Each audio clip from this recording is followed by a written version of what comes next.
This is Michael Matheson Miller, and you are listening to the Moral Imagination Podcast.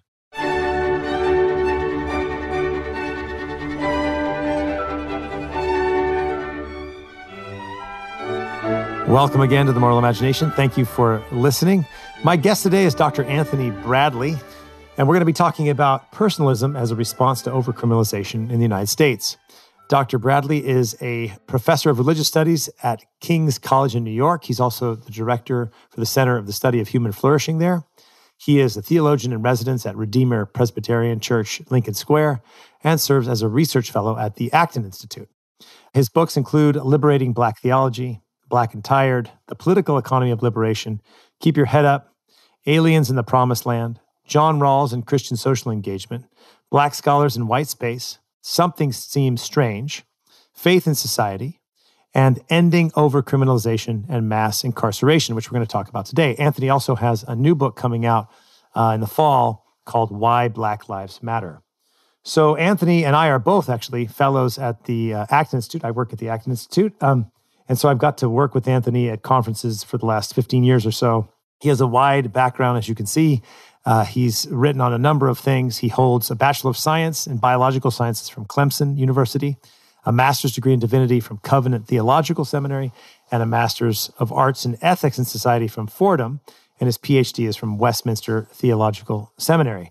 Though Anthony and I both are fellows at the Acton Institute, and I work there, this is not an official podcast of the Acton Institute. The Moral Imagination is my own podcast, so the conversation here doesn't reflect the official views of Acton. But speaking of Acton, I want to let you know that there's actually a really good conference coming up where Anthony's going to be speaking. I'll be moderating a number of panels. And we're having a poverty summit on November 18th and 19th. It's called a Poverty Cure Summit. We're going to be having a lot of different discussions talking about everything from development, poverty in the developing world, entrepreneurial solutions to poverty. We'll have some debates over universal basic income.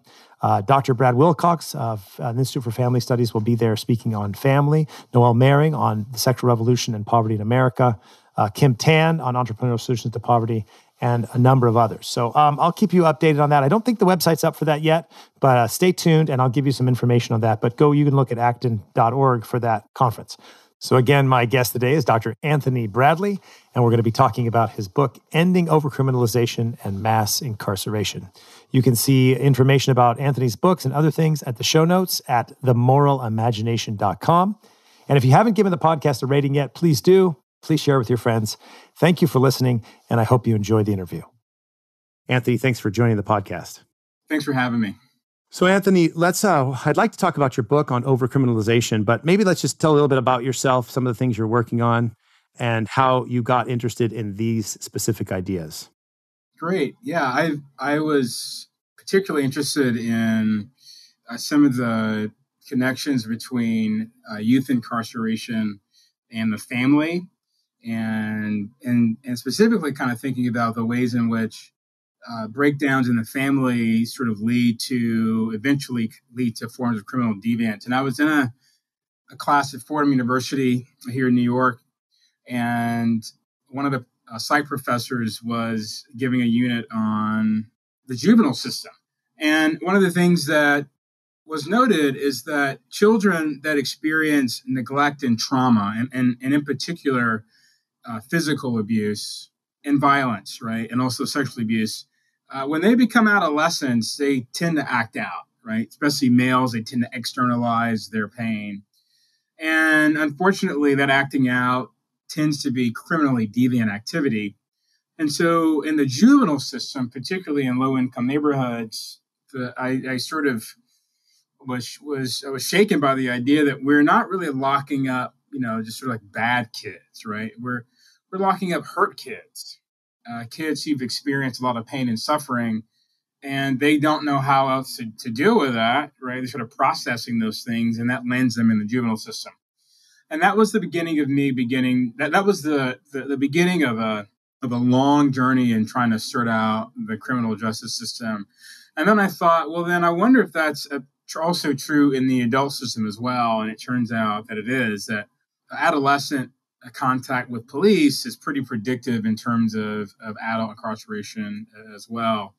So that really began me searching and sort of drew me into the issue. And I just started to read several books. And I came across Michelle Alexander's book, The New Jim Crow, which is sort of the canonical text for those who are interested in this issue.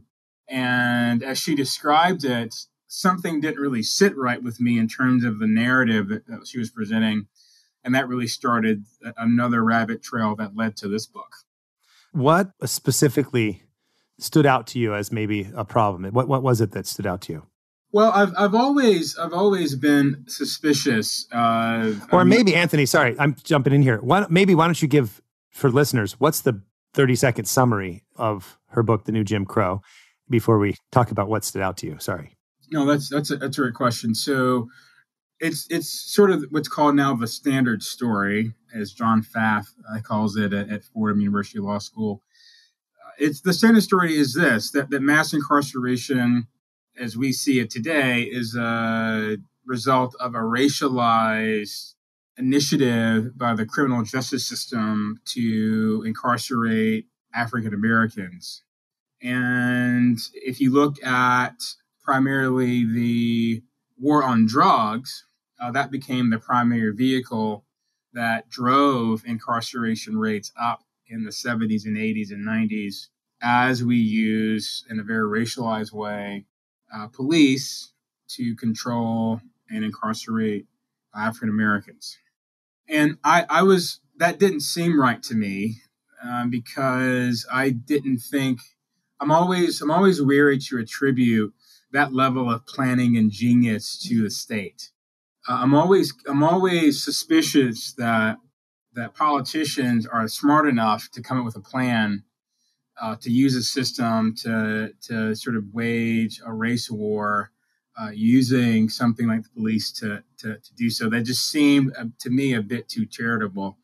So I just started asking questions because it just didn't seem right that they would come up with a plan like that and actually execute it, because as most of us are well aware, the government's really not successful at many of the things that they attempt to do at the state and local level.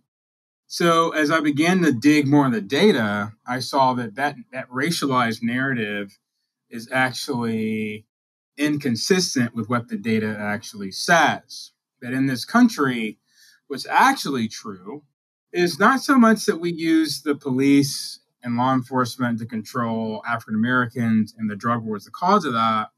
That historically in this country, what we've done since the mid-18th century is to use the criminal justice, the state apparatus, specifically to control poor people.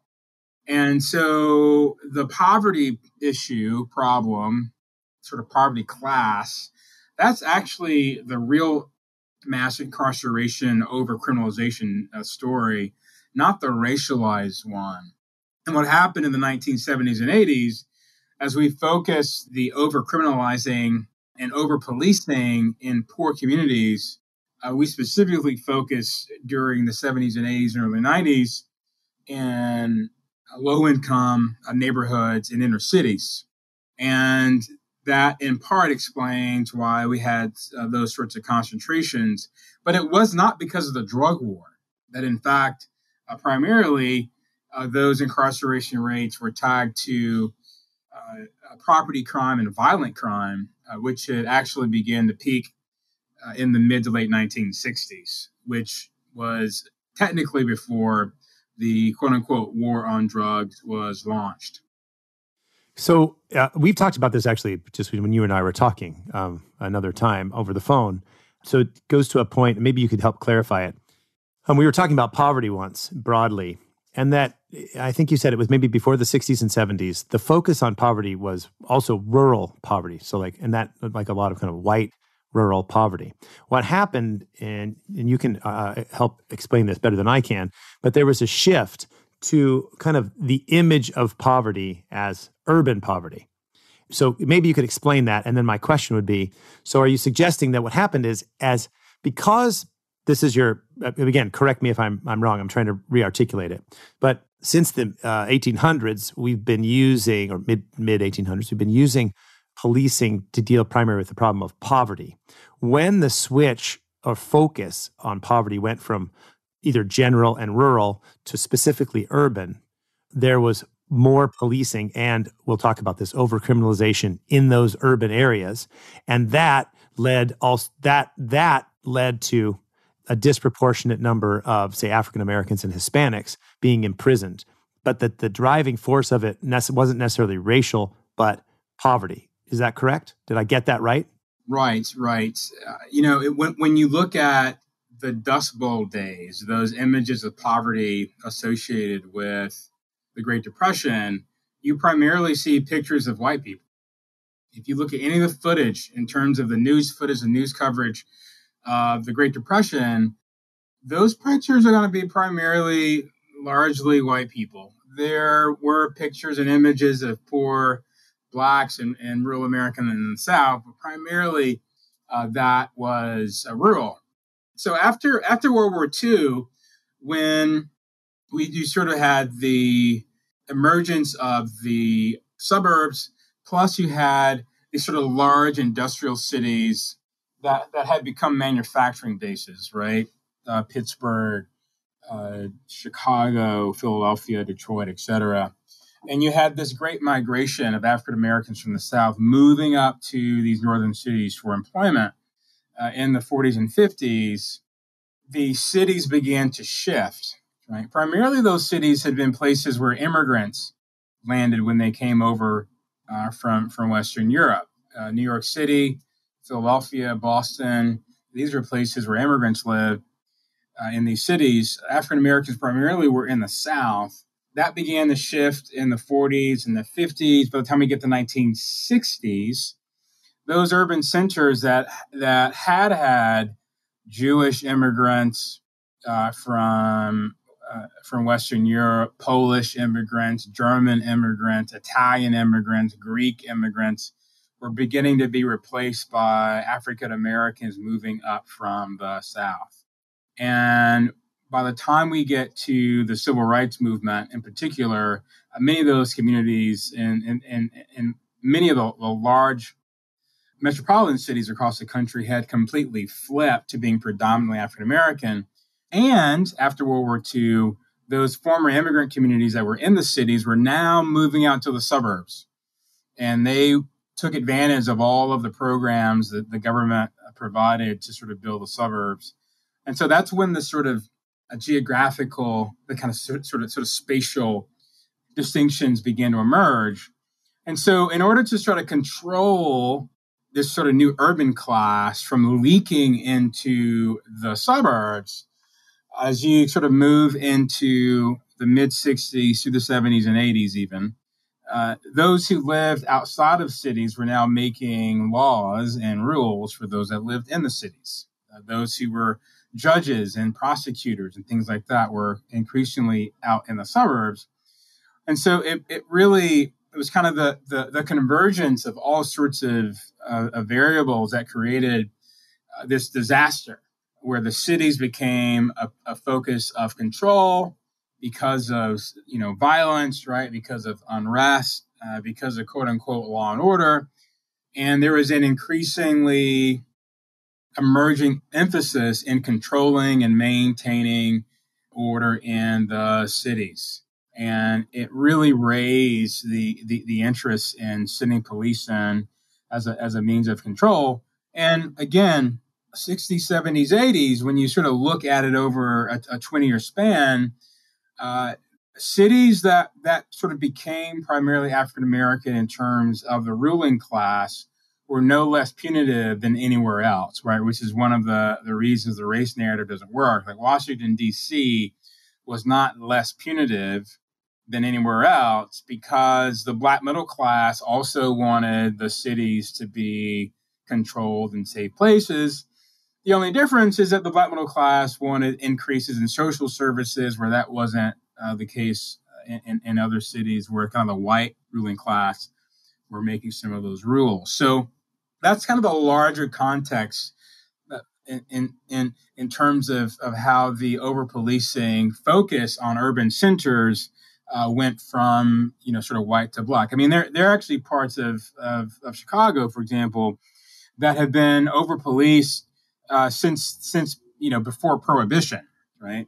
And it's just what's happened is a different community of people are living in the exact same neighborhoods that have been characterized and categorized as always being problematic. Oh, it's okay. It's very interesting. So let me try to get to a couple of things because I want to go into your argument. So you're making the case, if I understand it, that there is a serious problem with overcriminalization, with over-policing. Okay, I want to talk about all that. But the first part of your argument in response to the new Jim Crow book is that, well, I think you're saying, I don't think the race alone describes the problem. And if we focus on the race problem alone, we're going to miss the actual problem and diagnosis of the problem.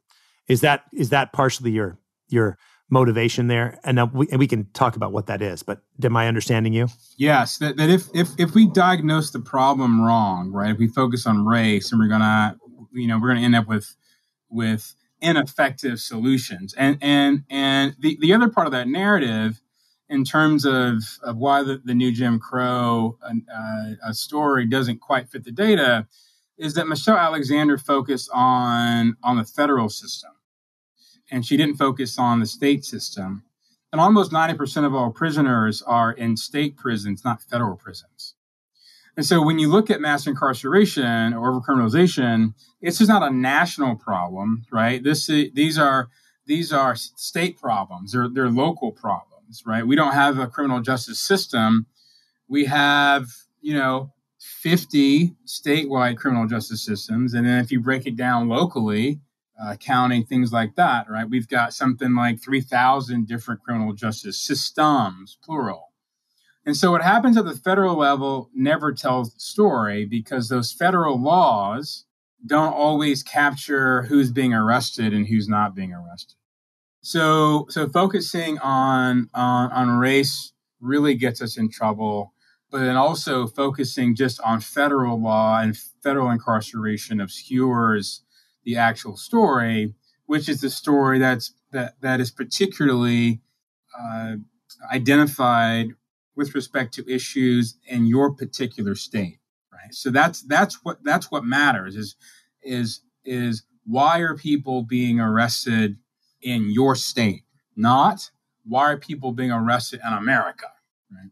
Right. So right. if we get those wrong, right, we focus on the wrong things, we're actually going to create those solutions that actually do not address the problem, and then we're kind of playing in the sandbox rather than creating effective solutions that bring real change. Okay, well, let's talk about then the problem. I mean, one of the things we do see, and you write about this in your book, is that as a percentage of the population, African Americans and Hispanics are a higher number of incarcerations, right? So you're not denying that that's not part of the problem, but you're saying that if you think about it simply on a race model and you only look at the federal statistics, then it doesn't give you a bigger picture. So, and again, correct me if I'm just trying to make sure I get it, but I'd like you now, let's move to the key of your argument, because I think a lot of people, they may not think that we have a problem with overcriminalization, right? This seems to be kind of bipartisan, like we need to be tough on crime and all this stuff. But you're saying, no, we have serious problems with not just too much incarceration, but overcriminalization. And you go through it. I want to talk to you about the juvenile and adult, but maybe you could just go through the big picture themes of your book and what you're concerned about and what you think the problem is.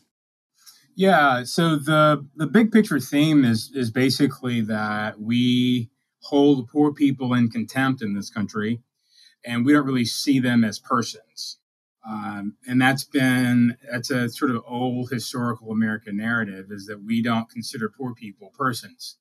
And that what we actually need to do if we want to introduce solutions to this is begin to see poor people, regardless of their race, as fully human and deserving of certain, not just rights, but certain treatment. Because they are actually human. And so because this is about the human person and not really about ideology and laws, we need to be careful as a society in terms of how we treat persons, how we treat the human person. And we need to think very clearly about what we are doing to human persons and their families when we use the criminal justice system to control and manage poor people, rather than using all of the resources that we have in civil society that actually have successfully been proven to help keep communities safe and make contributions to human flourishing. That instead of using civil society institutions, we've resorted to, I think, out of laziness, to using the police. And that approach has been incredibly unsuccessful. And so using punitive measures as a way to encourage or discourage virtuous behavior is a train headed to a disaster. And that's why we see in this country that we are the sort of most incarcerated nation in the developed world. Right? I mean, don't you write that the United States has 22% of the world prison population? Is that correct? Absolutely. And I always make a caveat, because that's only because we live in a society with a constitution, right, and a government. Because people often say, well, the U.S. is more punitive than everybody else. I'm like, well, yes and no. We have people in prison, but in other countries they just kill people. Right. Important to remember that. Yep. Of course. Yeah, it's important to remember that there are other regimes. They don't have a criminal justice system. The justice is whatever happens on the street when officials just come in and kidnap and murder people, right? Right. Yep. So it's not that we're worse than other nations. It's that we, as a civilized society, have chosen to actually have a system rather than simply having the abuse of human rights be the norm. So in the sort of developed world, Americans tend to lean on punitive measures as a way to correct and manage those who break the social contract.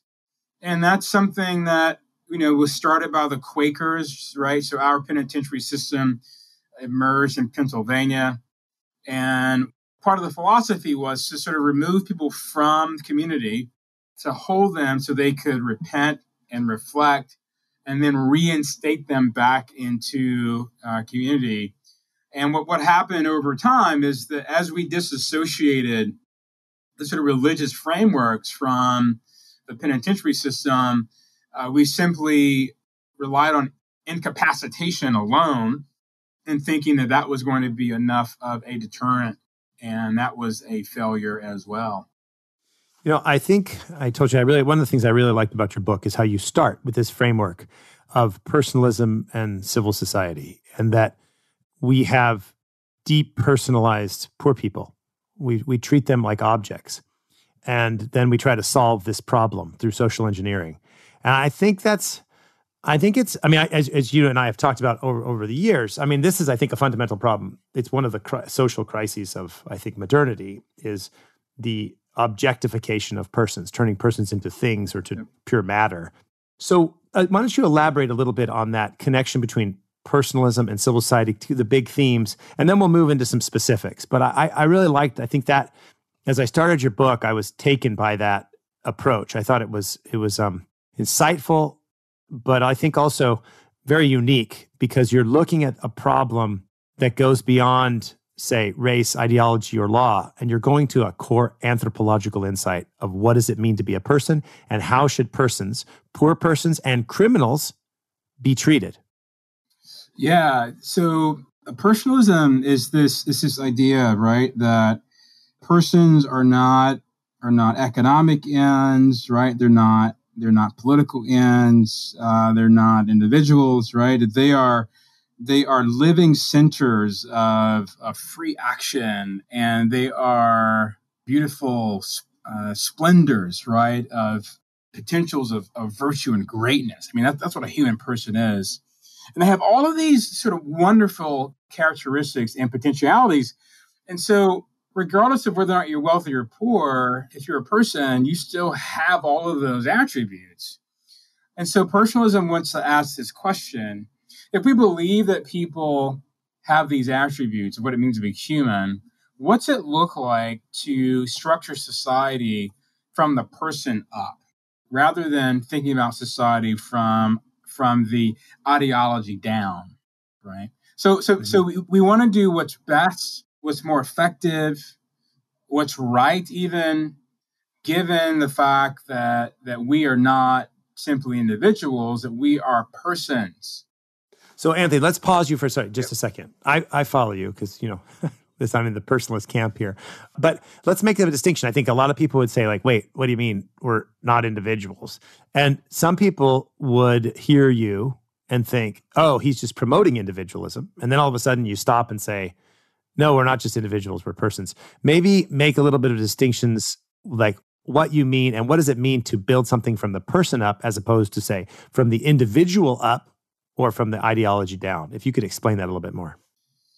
Yeah, I think it's important to and this is really something derived from Christian anthropology, that as human beings, as persons made in the image of God, that we have certain attributes that mirror the character and nature of God Himself, and that those attributes and characteristics mean that we are actually interconnected, and that because we are born into families, right, we're born into community, that we were born to be, as human persons, reflecting all of these attributes of God. We were born to be interdependent and connected with other people.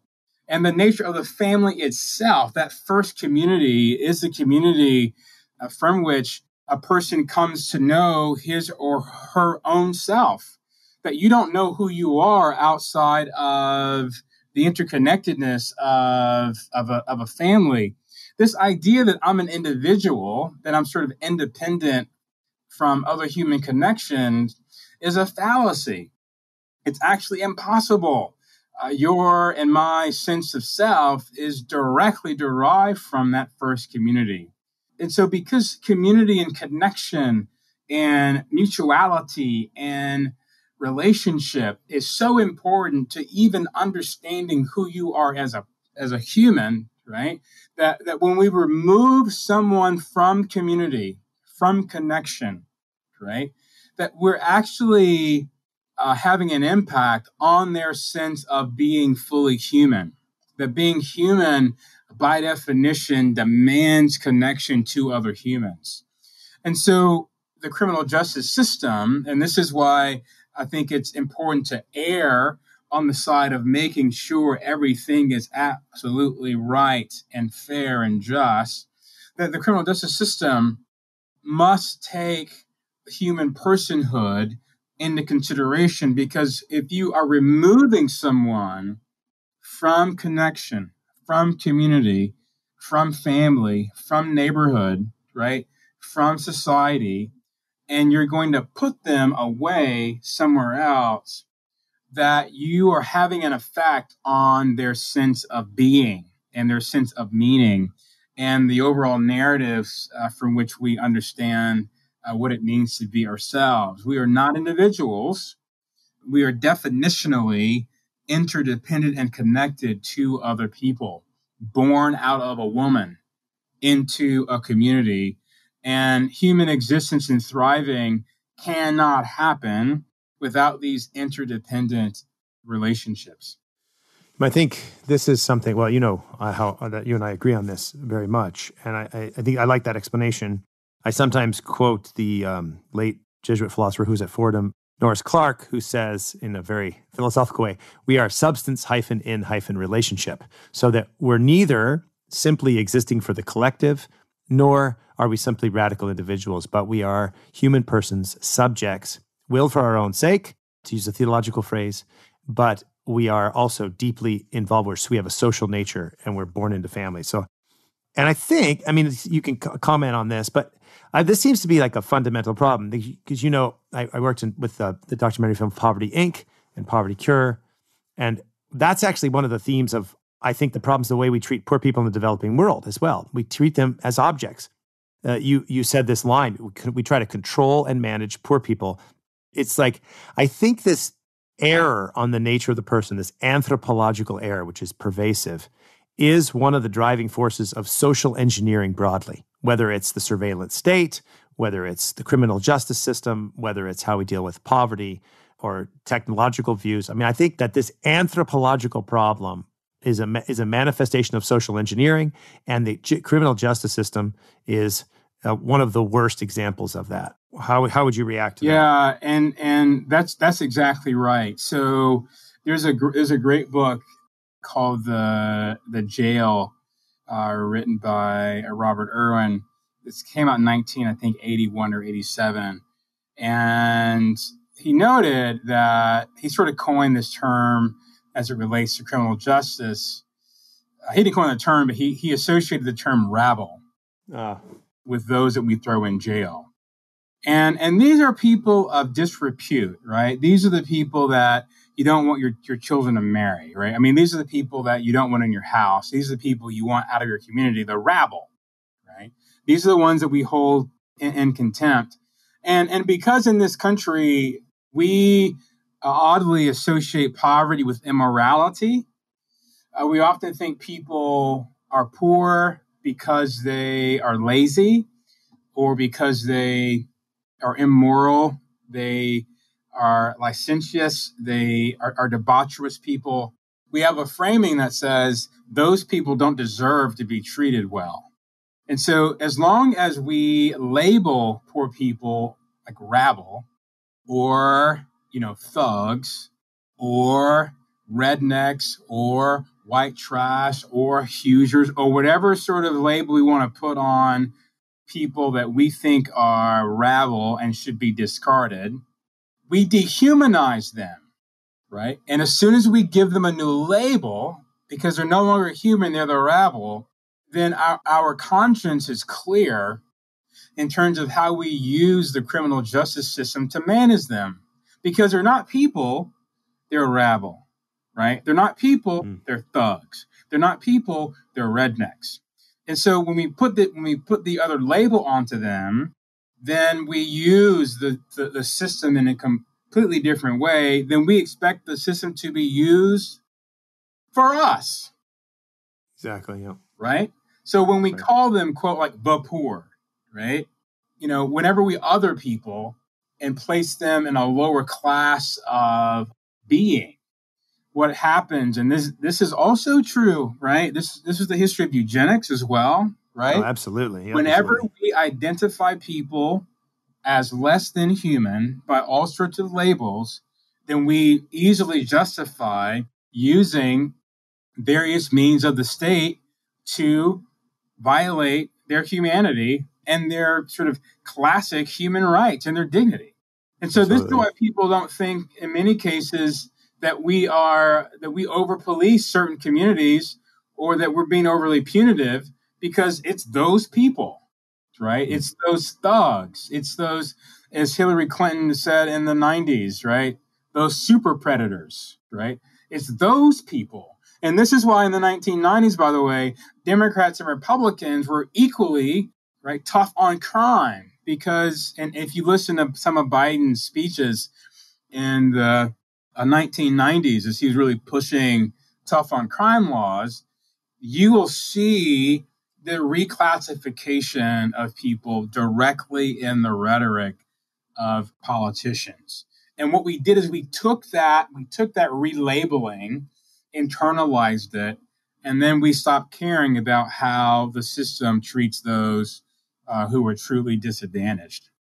Well, I think it's interesting because, and we'll go into this in just a second, like, you're not saying that violent criminals shouldn't be in prison. You're not saying there's not a place for prison.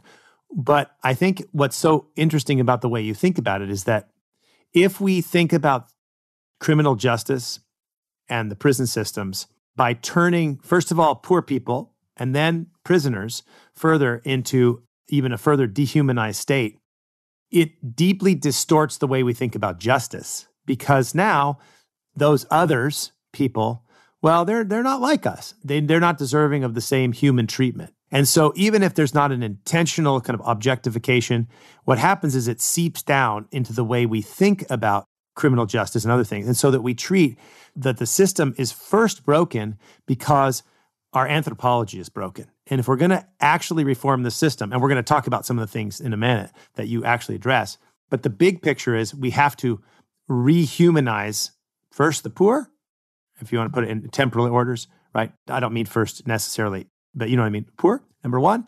And number two, rehumanize people who are in prison, because they are persons too.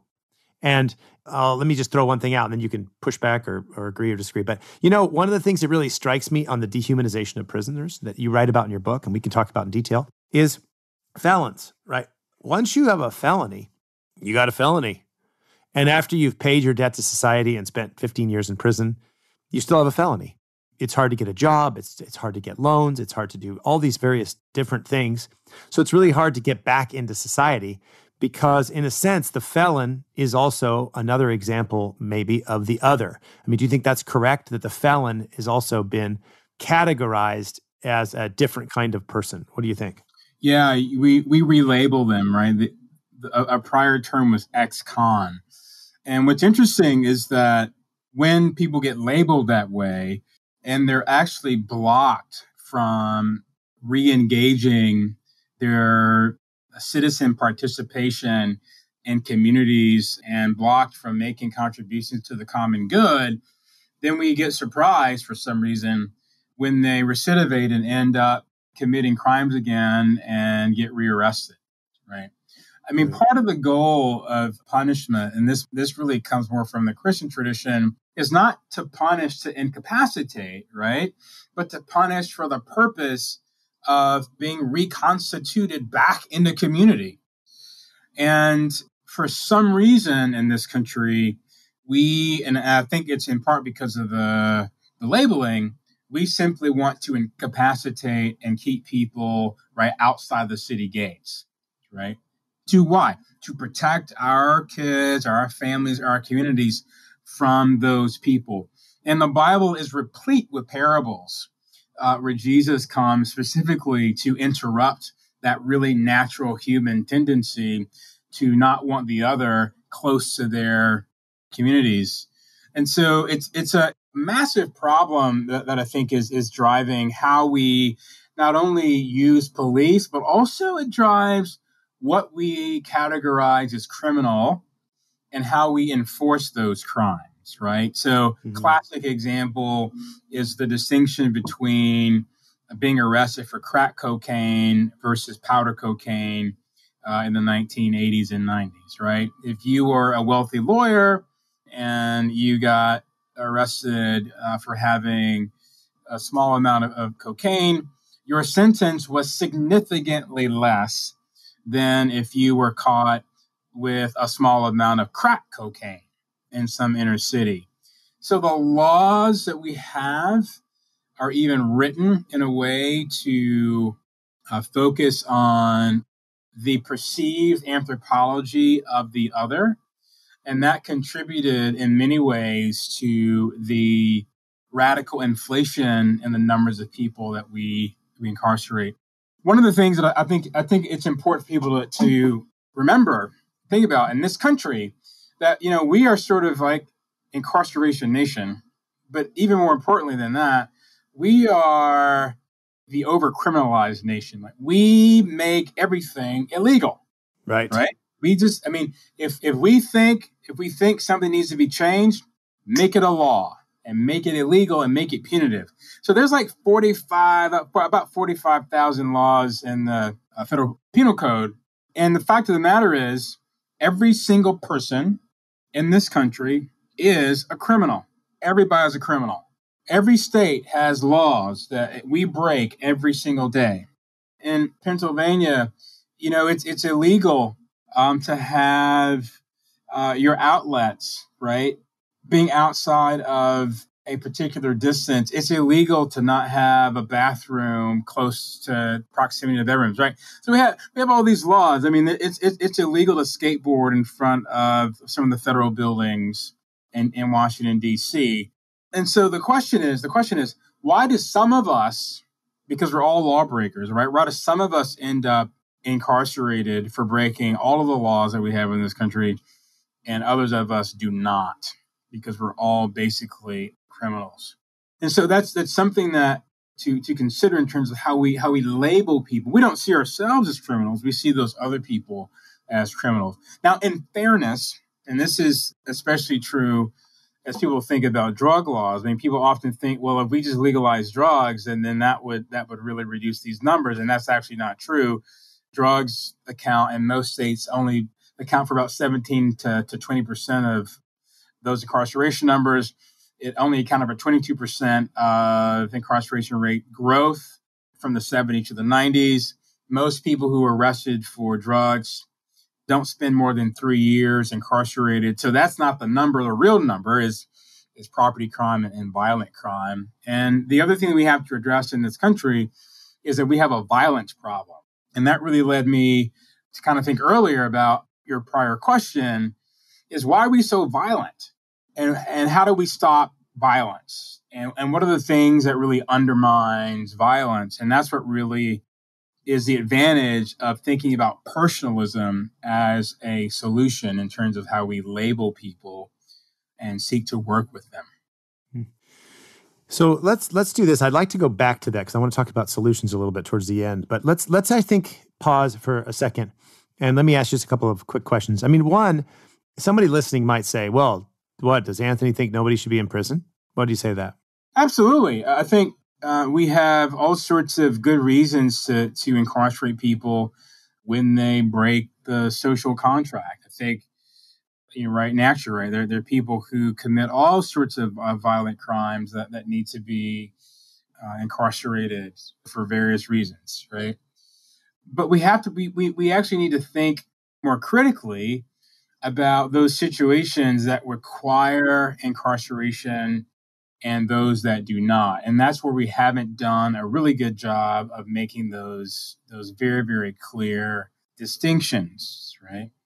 And we haven't looked at the role of prosecutors in this. And we also haven't looked at the role of civil society institutions in terms of their role in keeping communities safe, but also their role in serving as alternatives to incarceration.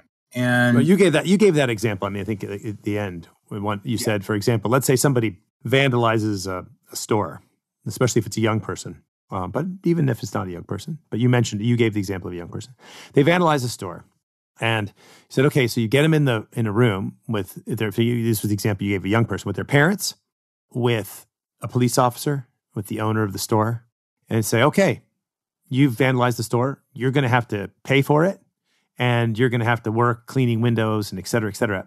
And this teaches consequences. It teaches respect for property. It shows that there's a cost to vandalism. But you don't have to put this young person into a prison system from which he may never escape. Right. And as soon as you put a young person in a U.S. prison system in any state, they come out worse. The system itself, the experience itself, criminalizes people. It's not a place that cultivates virtue at all. And so if we're going to put a human person, in a system like that, and we know the data is pretty clear that it actually criminalizes people and turns them into people that tend to practice more criminal deviance once they are released, do we want to do that? I think it's also important to consider what we're doing when we remove, say, a father from his community, right, or a mother from her community, right? So if this person, there's a huge cost to that. I don't just mean monetary, but I mean there's a cost. You remove a mother or a father for something. Now and of course sometimes we've already said there's like violent crime, abuse, people need to be incarcerated. But sometimes people get removed for things that they're not really a major danger to society. And then you actually create a bigger problem by removing them. I jumped in there, but I read your book. So. Yeah, absolutely, right? So, we talk about the importance of the family, the importance of fathers. And when you lock up a father, we can't be surprised at the negative externalities that happen with his family 10 years later when his kids are teenagers, right? Mm-hmm. And so here's what I'm not saying. I'm not saying that if the father commits a crime, he doesn't need to be punished. Right. Right? What I'm saying is, if he commits a crime, does he need to be incarcerated for that long? And is incarceration the only solution to having this person pay restitution to the community, or sort of right, kind of pay their dues, right? You sort of, do the crime, do the time. Well, does that time have to be in a prison cell in the totality? Or, for example, can part of that time be in a cell and then the other part of that time be working for a community service organization or a church where the person is actually receiving not just punitive contact, but also moral formation, right? Also sort of spiritual formation, also emotional support, because we're trying to, right? We want to rehumanize people that have been dehumanized. Because when people experience what it means to be truly human, then that's actually how they act. They act like humans. When people don't think they're truly human, they won't act like humans. So we want people to feel and believe that they are truly human, and then have them participate in society so that they can make contributions to the common good. So I'm not saying we should not have prison or incarcerate, but we want to be incredibly careful about how we do it and how long we do it and what that process actually looks like. And that's why using the human person and the attributes of what it means to be human as a starting point helps us rethink, I believe, how we develop and decide what's illegal, how we decide to punish what's illegal, what happens during the incarceration process, and what reentry must entail as well. Right. So, I think it's 3 or 4 ways we can go here. But one thing I think struck me that goes back to something with juvenile crime and recidivism, where 70 to 80% of students will be rearrested within 2 and 3 years of release. Now, this is important. The next thing you write is really important.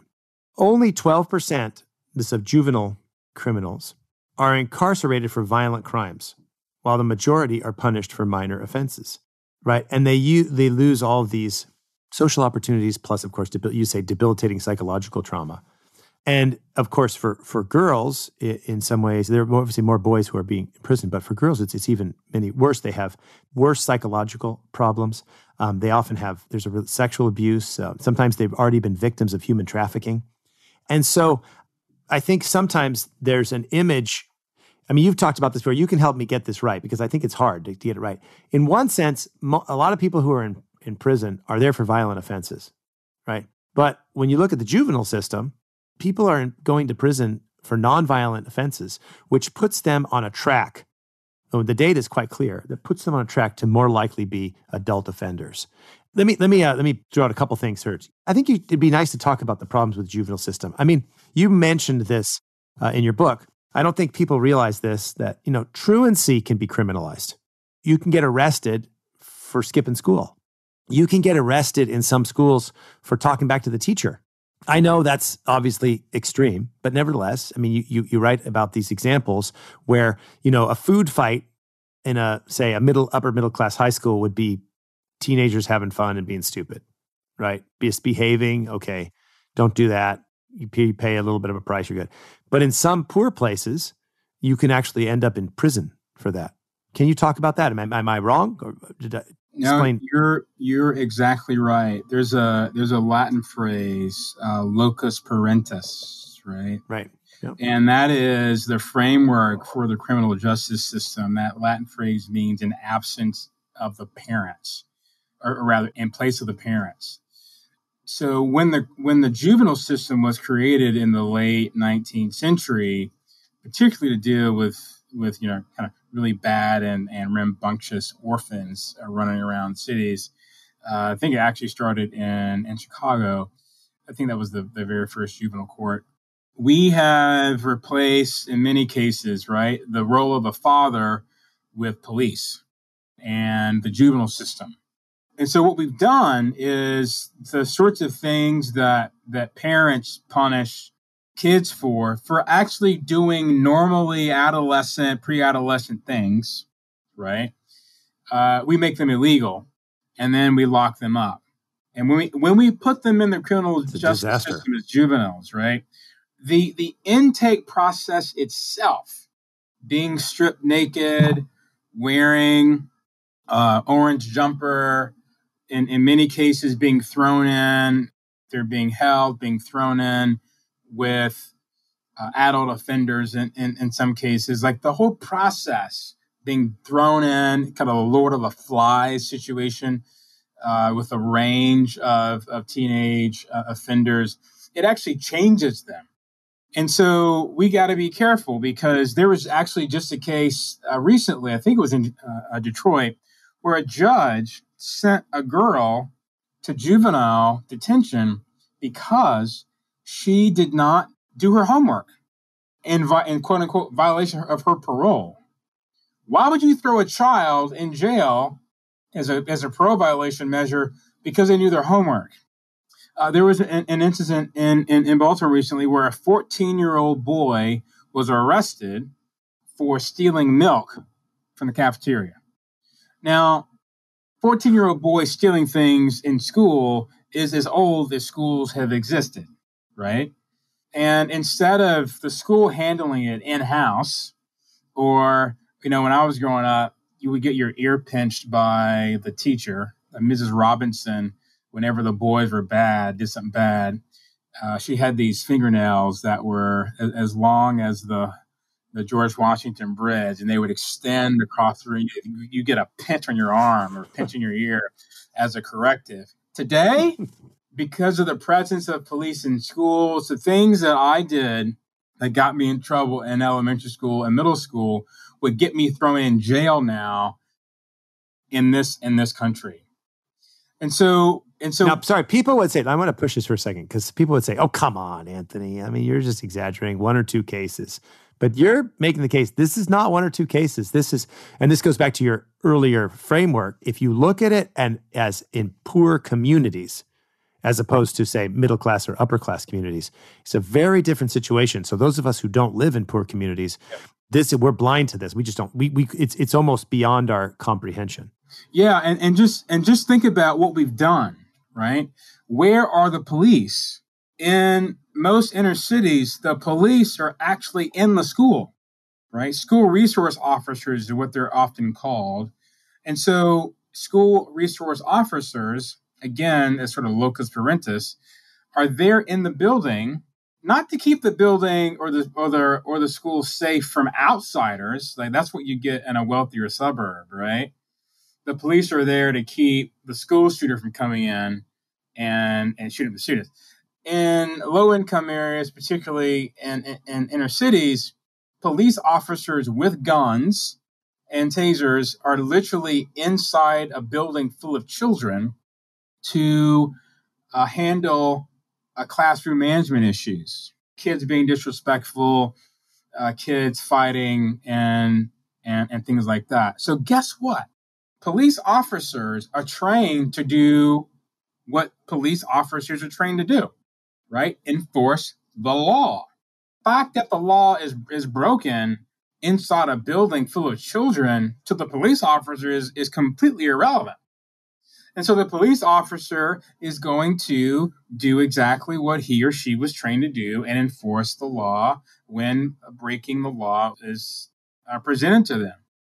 So when you have the police actually there, physically present in a building full of children, then you're going to get police use as not the last resort, but the first resort. And Right. as soon as police use as a first resort, children are taken into the hands of the incarceration state, the criminal justice system, rather than with parents and school administrators. It actually subverts and undermines the role that parents and school administrators play in managing some of these situations. And I can imagine they get worse because it creates all sorts of sociological externalities. We could talk a lot about the juvenile system, and I think it's really important. So I encourage listeners, buy Anthony's book, read. He has a whole chapter section on juvenile issues in criminal justice system. Let's talk about a couple of other problems. Maybe we can go kind of reasonably quickly through some of these problems. Sure. But another problem that you address is the problem with plea bargaining. What happens is, and you can explain this, that people end up, even if they're not guilty, they say, look, the chance of me getting convicted for something I may not be guilty of, I'll just bargain for a lower sentence so I'm not as in trouble. The problem is they cannot, explain this to me, did I understand this correctly? When that takes place, there's no ability for them to be acquitted at that point, right? Because they cannot give up their jury. Can you explain the problem with plea bargaining? Yeah, most cases are adjudicated outside of the courtroom. And in most states, it's in the mid to low 90s in terms of percentile of the number of cases that are cleared through the actual court system. Usually what happens is that the prosecutor and the defense attorney work out a way to draw it to a conclusion. That's the majority, the large majority, like almost all criminal cases are handled that way. What happens in a lot of low-income communities is that prosecutors do what's sort of called kind of stacking charges, right? Because they have an arsenal, volumes and volumes of potential laws, prosecutors just roll out a menu of all the things that they can charge you with. And if you are an upper income person, you just get an attorney and your attorney just completely ignores and rejects these charges as frivolous. But if you're lower income and you're working with a public defender for whom you're just sort of case number 172B, you don't have the same level of scrutiny on your defense. And so the prosecutor tells you, hey, these are the 12 things that you can get charged for. And because of this act that we arrested you for, we could send you to prison for, 20 to all these charges. If you found guilty, we'll send you to prison for 20 to 30 years. However, if you plead guilty to this one, 3 years, 5 years, or 7 years, and the person says, I could either get 30 years or I could serve for 3. And they say, well, I'll just choose 3. And they plead guilty to whatever the prosecutor put before them that had that lower sentence. And the fact is, had their case actually gone to court, likelihood of them being acquitted of most of those charges would have happened. And in many cases, the evidence even wasn't even strong enough to render a guilty plea on the thing that they were arrested for in the first place. And so the due process that's guaranteed in the Constitution is subverted because prosecutors plead out cases with defense attorneys without the presence of a judge. And this happens, your argument, more among poor people than among people of means. Absolutely, because there are incentives in the criminal justice system for police departments and for prosecutors to clear as many cases per day as they can. So they just kind of want to get through the cases as they can. And these public defenders, overworked, underpaid, under-resourced, right? They don't have the arsenal of weapons to fight a prosecutor. But if you're middle class and up, you do, right? You get a defense attorney, and the defense attorney basically keeps the prosecutor accountable.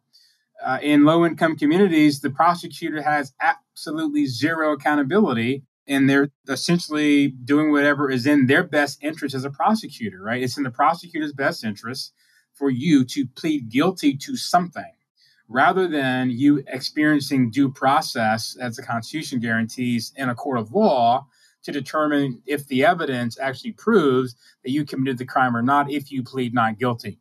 That just doesn't happen.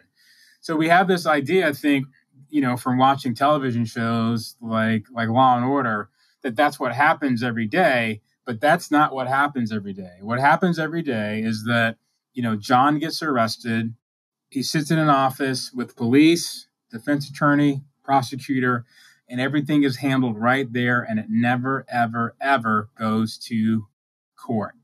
That's normally how the criminal justice decisions are made. It's the prosecutor, not the judge. And you said that's up to over 90%? Over 90%. Some 94, 96% of cases, depending on your state. And then they're sentenced later by the judge. Well, how does sentencing take place? Yeah, so sentencing is according to state law, right? This is why these are state issues, not federal issues, right? The state legislature actually determines the sentencing laws. Judges simply rule on the cases, but the details of any particular sentence that's issued is determined by the state legislature. So the sentence is what it is. And so you plead guilty to X, Y, or Z. Whatever the state says the sentence is, it is what it is. In some cases, there are going to be maximums or minimums. And depending on particular context, those maximum or minimums are often negotiated after a plea is rendered. So it's in a sense, you lose the sense of justice in the justice system, meaning Anthony does X or not does X, plea bargains, whatever it is, and there's no justice. These are the conditions, this was the situation, this is the background. It's just kind of like you're put into a machine, you did X 3 years, you did X 10 years, whatever. Right. Is that right? Yeah, and I think it's important for people to remember that, since the 1980s, what's escalated in a lot of states is minimum sentencing, right? So that's kind of part of the tough on crime, right? It is, right? 3 strikes, you're out. In California, for example, whatever the third offense was, you would get the maximum sentence no matter what the crime was, the maximum no matter what, right? So wait, so give, for example, you do a smaller crime. Yeah. But if it's your third offense, you get what, a certain amount of time? Yeah, you get the maximum that the law says you should get for that crime. So let's say if a particular crime in the law says you might get 10 to 15 years, you commit that crime, third offense, you get 15. Right. So you get the maximum, right? So you're a kid, you do something stupid, you steal something, okay. Then you do something else. And I'm saying nonviolent, but the third offense, even if it's nonviolent, you could still get 10 years prison. Absolutely. Okay. Absolutely. And this is why people do sometimes end up incarcerated for long periods of time for drug-related offenses, because it might be their third offense from something. They might have had 2 petty offenses, and then the third offense is a drug offense, and they get a maximum. Right, because it's the third offense, right? And it does. I assume it doesn't start over like when you're 18. No, right. So if you do something stupid at 16, you're already one down. Yeah.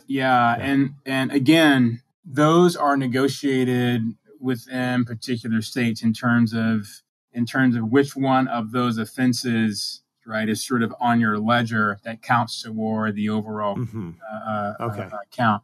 Now, I think, again, what really matters in this discussion is the issue of violence. And because that's the main driver and sustainer of our criminal justice system. Right. We have a violence problem in this country. And part of the personalist approach is thinking about ways to interrupt and undermine violence. Mm-hmm. Let's pause on that for just a second. I want to ask you a couple more questions because I want to go back to that, because I think there's a couple. I want to, as we get to the end here, which is pretty soon, I want to go back to the violence question because I have some questions about that. But I think a couple of other things that you wrote in your book that are interesting to note. You mentioned the Fifth Amendment, right? The kind of double jeopardy, and that there's ways to skirt around that, which also is a problem of justice. Can you just give a quick summary of that problem? Well, I think what happens, again, with really overly zealous prosecutors is that when you have this massive arsenal of laws at your disposal, and again, thousands of them, right? I can be charged with A and be acquitted, and then technically I committed B, C, D, and E. You can charge me with B as well. But because I was acquitted on A, you can still charge me with B. And then we're back at square one. So again, the way charges work and the way laws work, prosecutors have such a large menu of options of things to charge you with that it, in one case, doesn't matter what the charge is, because they can always find something else to charge you with, because everybody's always breaking some kind of law all the time, right? Mm-hmm. And this is, by the way, this is exactly how we were able to get during Prohibition, right? So many mobsters were sent to prison, not for murder, right?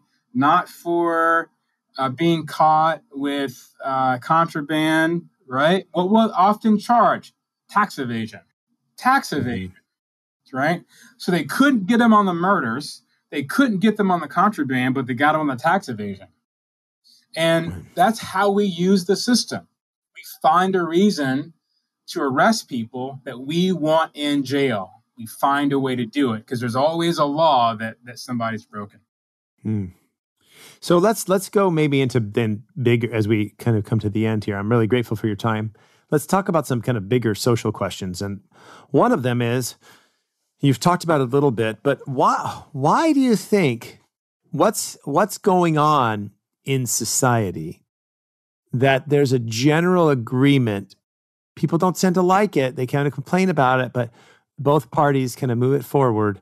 What's this obsession almost with over-criminalization? Like, why is everything illegal? You know, I actually had on the podcast the farmer Joel Salatin, and he talks about, he's an organic farmer in Virginia, and he actually wrote a book called Everything I Want to Do is Illegal. And it's about like just trying to be a farmer. And you gave the examples of like plugs and everything. And he said, you know, I want to do this, I can't, it's illegal. I want to do this, I can't do it illegal. So in a sense, this question is not simply about the criminal justice system. It's broadly, what is it about American society today, do you think, that makes us so zealous to make absolutely everything a law? Well, one of the things that I think is pretty pervasive is that when you have a culture that doesn't have any sort of moral or virtue norms to insert as a way to motivate and direct our behavior and to justify it, you're just left with power, right? So if virtue doesn't provide the incentive, if morality doesn't provide the center, then you just have power. You just have law. You just have the state. Right. And there's, by the way, there's absolutely, you know, it should not be surprising to people that the states that are the most secular historically are also the ones that are the most punitive and violent when it comes to the state. And so what happened in America? There's a direct correlation between the ways in which we sort of purge morality and calling people to morality and virtue from public life, and then resorting to punitive measures in the criminal justice system to provide incentives and disincentives for people to participate and not participate in certain behaviors. No, it's kind of amazing. I mean, think about it, just like to push this. You can't say certain things in schools, especially in public schools, government schools, about morality, about virtue, about certain ways of living. Otherwise, you're imposing your views or whatever it might be. But you can arrest children, right? I mean, am I missing something? Right. I mean, I know I'm being slightly provocative, but I don't think it's wrong. It's like, no, you're not allowed to teach that because, well, you know, we live in the dictatorship of relativism. Right. But we got to solve the problem. So we're going to arrest children. Yeah. You can't say that X or Y is wrong. So we'll have to make it illegal. Right. Yeah. No, I think that's right. Right. I mean, I think that's actually a problem of like morality and legality anyway. I think that in the past, you would have, and I don't just mean the past, it's not that the past is always good. I mean, the past has problems too, but there is a sense, I think, very much in Western law that not everything that's immoral is illegal, but things that are immoral are discouraged, right? And you don't need the power of the state to regulate everything, right? So, for example, you wouldn't need laws against children fighting in school because the schools would handle it. But as we lose a sense of morality, then it's either legal or not legal. And so there's no space for something being immoral, but not illegal. Absolutely. And with our children, this is why this is so egregious. With our children, by just locking them up first, we lose the opportunity for moral and virtue formation. Because a child is going to make mistakes and do wrong things, right? Mm-hmm. Yep. And so when we just throw them in the juvenile system, we actually lose the opportunity to have their conscience be shaped by what happens when morality situates their act as it relates to the common good and to their family, right? And a community. Yeah. Right. And even this is really, and this will be my last point on this. I think it's even more terrible because I think in some respects, and this is a kind of dehumanizing othering, we think people are too stupid to exercise and be called to virtue and wisdom. So that won't work. So we assume. So we'll just lock them up instead. Yeah. We're not going to have them appeal to virtue or appeal to morality or appeal to what's embedded in their nature. We're just going to lock them up. Right. Now, let me ask you on this question. I think some people would hear you. There's two interesting things going on. It's just maybe a can of worms, but oh well. You made this point right now that the more secular a state is, the more you see kind of the violent acts of the state more putative. Now, how would you analyze this question? Maybe this is a whole other podcast, but you have kind of a progressive move to like decriminalize or to not punish. And then you've got a conservative move to, well, we need to be tough on crime. But that's not exactly only conservatives because a lot of progressives also want to be tough on crime. And it seems like everybody's cloudy on this and everybody's reaction. You and I were talking earlier. It just said one of, I think, the problems of our time is that what does my opponent think? Oh, he likes X? Okay, I don't like it. What does my opponent think? He doesn't like Y? Okay, I'm for Y. It's like there's just a high reactionary nature going on. But I think, how do you think clearly about this? Because I think people are really confused. People don't want to say, well, I'm not for this over-criminalization, but we have to keep violent criminals in prison and keep our streets safe. Yep. And then other people say, we have to just let people out and there's like everything's cloudy. What, you've studied this for a long time. What would you say, and this is a big question, I think you're following me, I hope, I don't know how coherent I was, but how do we think about this in a way that's clear, that doesn't fall prey to all the pitfalls of, say, contemporary right-left debate? Yeah, I think, great question. I think really two things. One is that we need a philosophy of punishment. And that's where we're unclear. We need to know what we're going to punish and why and how. And that's a philosophical discussion that as local communities is not happening. Right. And so our philosophy of punishment, our philosophy of what we criminalize or not, like that, like we've got to actually get back to having that conversation rather than just every time we get mad, we create a new law. Right. And what we're doing is we're just locking up people we're mad at. And because we aren't thinking conceptually about the role of law and the role of punishment, it's sort of continued and gotten us into the mess that we're in. I think secondly, the other thing is that we are too reactionary and not preventative. And so we've got to start thinking about, instead of keeping our community safe on the back end from criminals, how do we stop people from becoming criminals in the first place? Right. Right. That's actually where the real work is, as we deal with people who are currently incarcerated, as we deal with people who are facing reentry, is that how do we on the front end keep people out of the system? And we have not done enough work and care and invested enough resource and imagination to thinking about what is it that keeps people from being criminally deviant in the first place and working hard on that. to make Right. the system. My dream is to make policing irrelevant, to make prisons irrelevant, but that only happens when people are not criminally deviant. And you just can't, sort of abolish policing and abolish prisons without focusing on the virtues and values that keep people from being criminally deviant in the first place. And I think those are the sorts of things, particularly that local churches and Christians really can make a massive contribution to upending this entire system in the first place, because the Christian tradition are actually experts at forming the values and virtues that keep people from being criminally deviant. And the more that we form those values and virtues that lead to flourishing and the common good, it actually makes the criminal justice system a less present and or necessary institution. I think there's a couple of things that I thought of as you were talking. One is a very philosophical point, which I talk about a lot on this podcast, but is that we've lost a deep sense of what reason is. We've reduced reason to the empirical. I know you're a chemist, and so you like facts and data, but I know as a theologian and a philosopher, you also realize that reason cannot simply be reduced to the empirical. First of all, it's incoherent on its own terms. But second of all, it, I think, is a factor in this problem because we can't talk about morality. We can't talk about justice.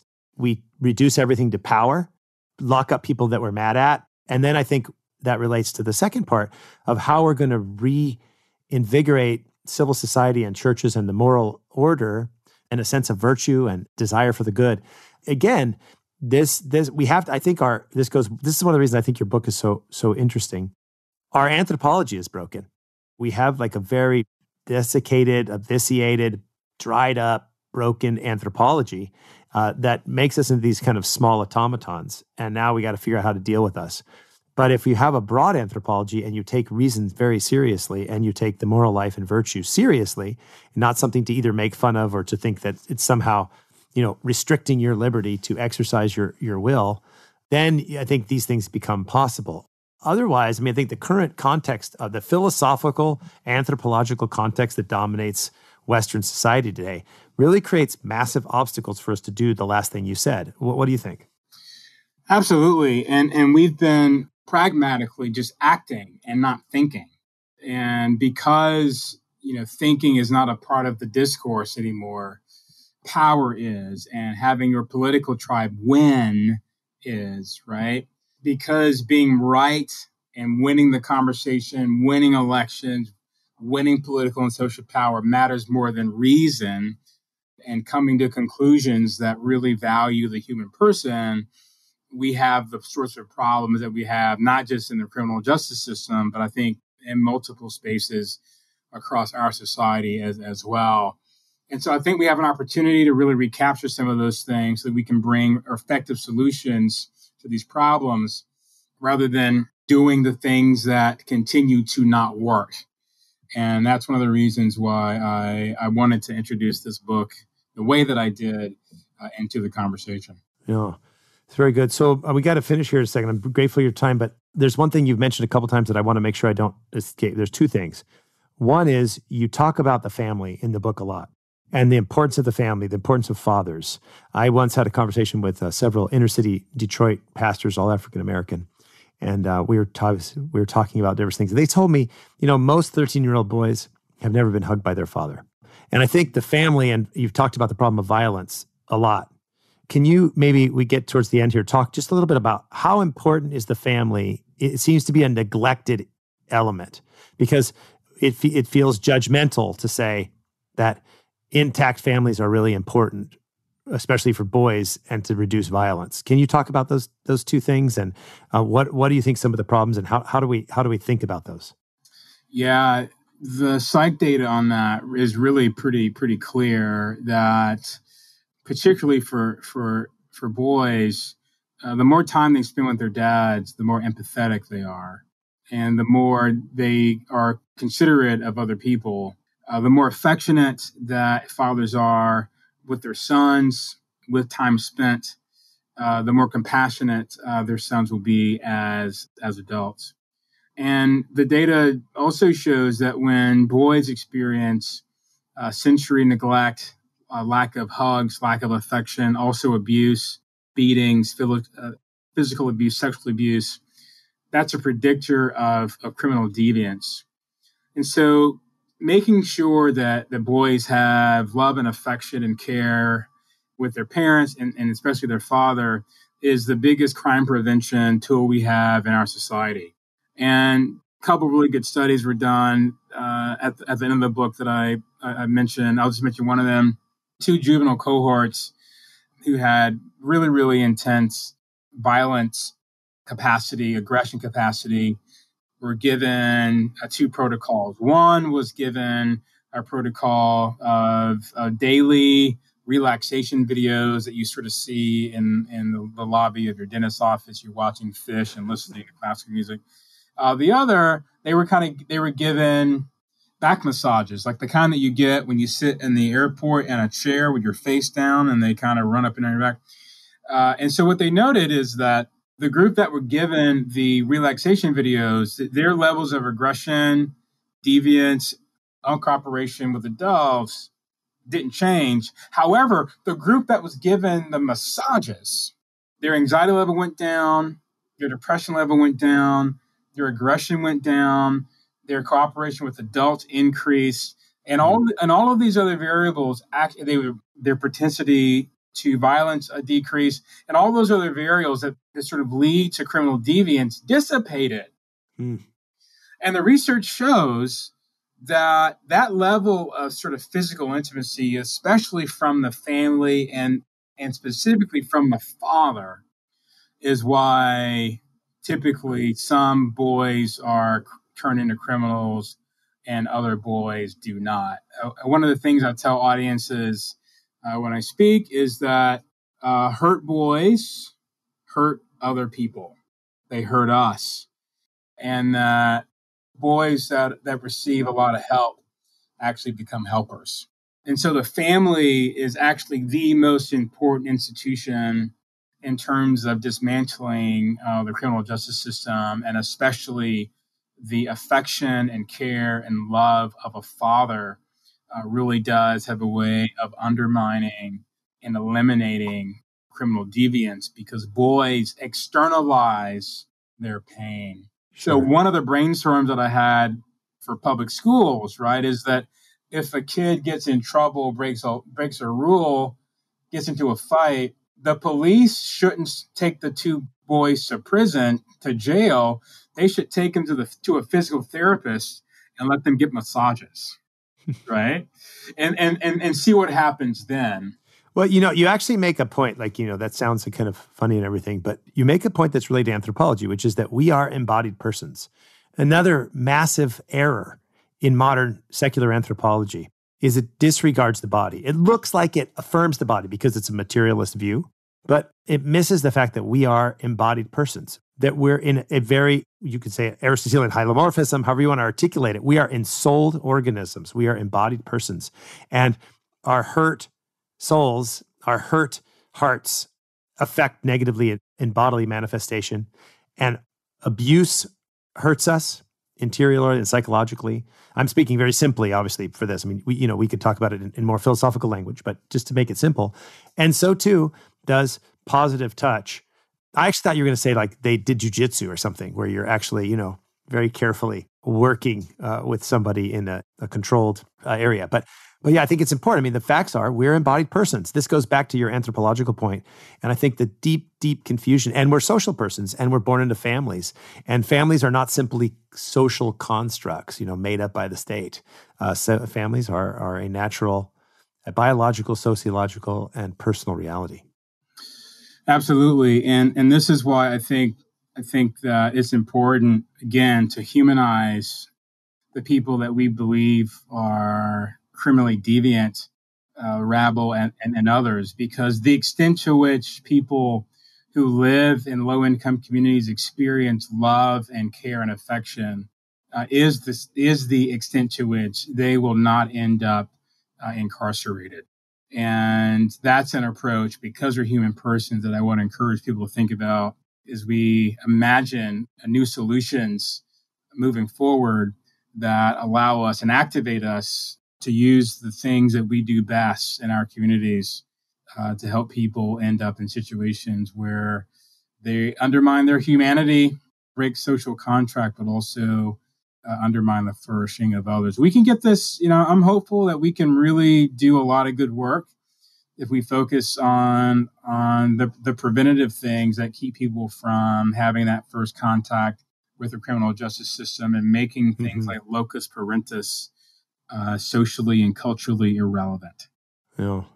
Anthony, thanks. This is great. I mean, so the name of your book is Ending Over-Criminalization and Mass Incarceration, Hope from Civil Society. I encourage everybody to read the book. It's excellent.